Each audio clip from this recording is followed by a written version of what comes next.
Hey, what's up guys, TechTitan here and I'm back again with a brand new video. So before I begin, I want to thank you all for the continuous support. It really means a lot to me, and if you're new to the channel, don't be a stranger, make sure you subscribe to the channel. But with that being said, so today we're going to be clearing the air and talking about the Samsung Galaxy A25 5G. And this phone has been controversial on the fact that a lot of people that are looking at this phone are thinking that this is just a waste of money and it's exactly like the Galaxy A15. And I feel like that's a little bit of a misconception. There are some things that are majorly different. Obviously, the design is not one of them. And so it's only right that we compare this phone to the Galaxy A15, but that's in a future video that's currently in the works. For now, I am using the Galaxy A25 and I have been consistently using this phone for a little bit more than a week. So here are my thoughts on this phone 1 week later. First of all, this is just a really good device, and as far as the design goes, it shares very similar characteristics with the A15. So a very smooth kind of matte finish to it on the back, and also on the back you do find yourself with the triple camera setup that we will definitely talk about later on. And if you zoom in a little bit closer, you'll see these kind of dots on the back that I would say give this phone a little bit of an identity just because of how similar it looks to the A15. However, the back itself though is very slippery and does catch smudges. So these little dots, they don't really give you any grip or anything like that. They're just there strictly for aesthetics. And if you also look at the right hand side, one of the things that I've noticed is that the camera hump on here is not as dramatic as other Samsung phones. So I guess that kind of gets a thumbs up. And on the right hand side is where you'll find your power button / fingerprint sensor and the volume up and down. Now the volume up and down is decently tactile. I can't say the same for the power button / fingerprint sensor, just because of that kind of indentation that curves up to it is just makes the button really flush and makes it a little bit difficult to press. So that's not something that I'm a big fan of. As far as your connectors, at the bottom you do have your headphone jack, a microphone, USB-C that can charge up to 25 watts in wired charging, as well as your bottom facing speaker, which we will definitely speak on later on in a video.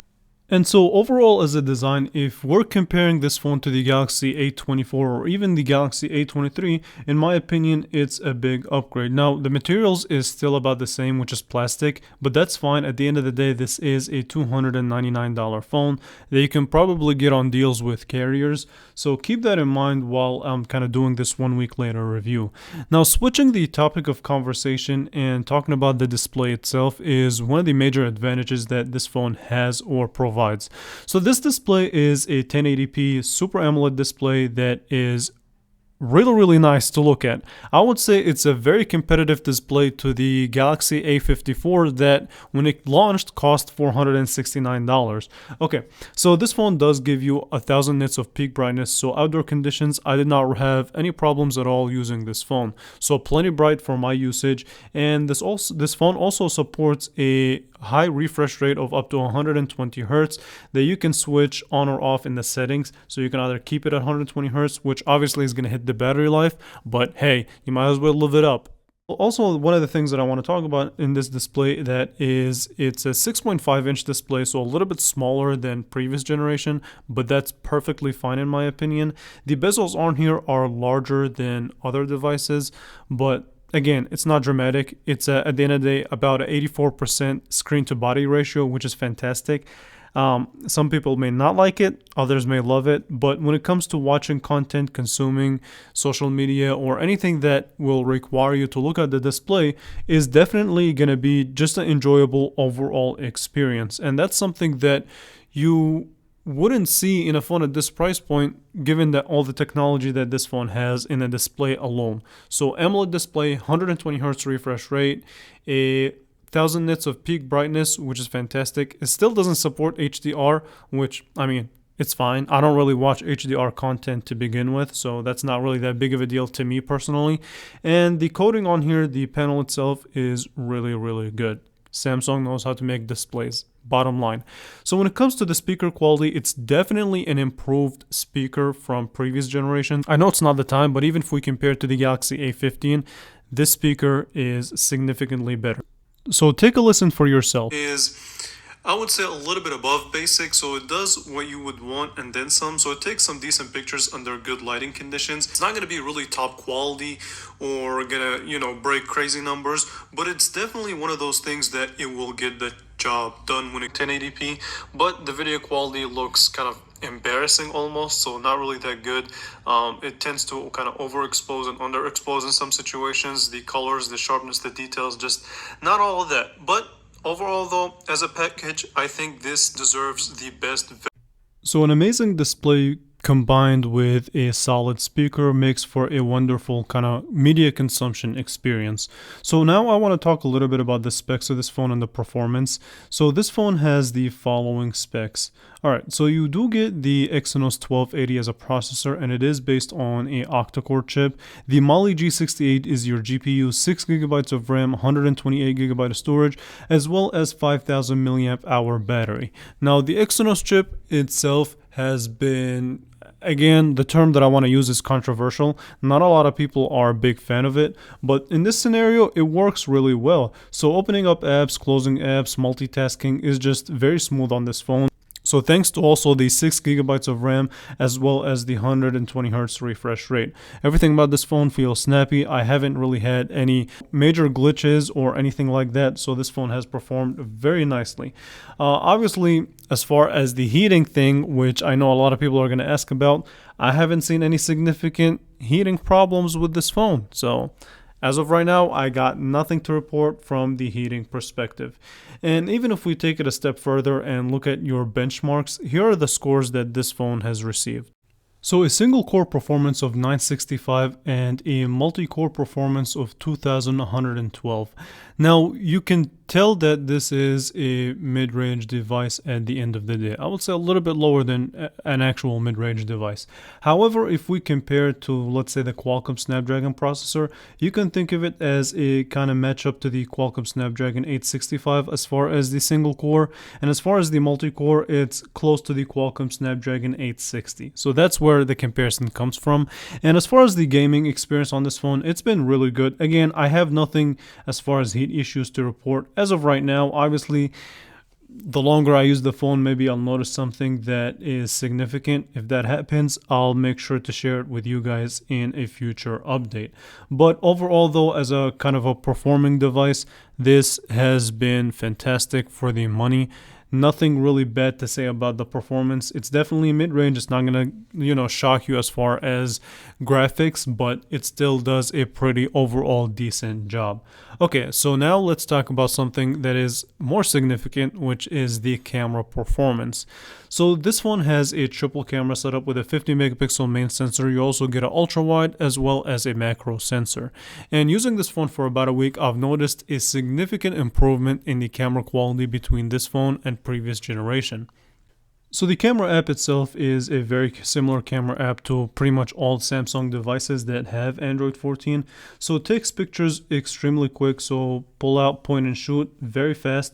And even as far as switching from the main sensor to the wide angle to even this kind of macro sensor or the 2x, it's faster than the Galaxy A15, a little bit less lag, even though there's still slight delay between the main sensor and the wide angle, but it's not as bad as the Galaxy A15. Okay, and as far as your video capability, this phone is capable of shooting 1080p at 60 frames per second. It does have electronic image stabilization for good stable videos, and you also have the ability to record in 4K sharp videos. So beautiful addition to the Galaxy A20 lineups of phones.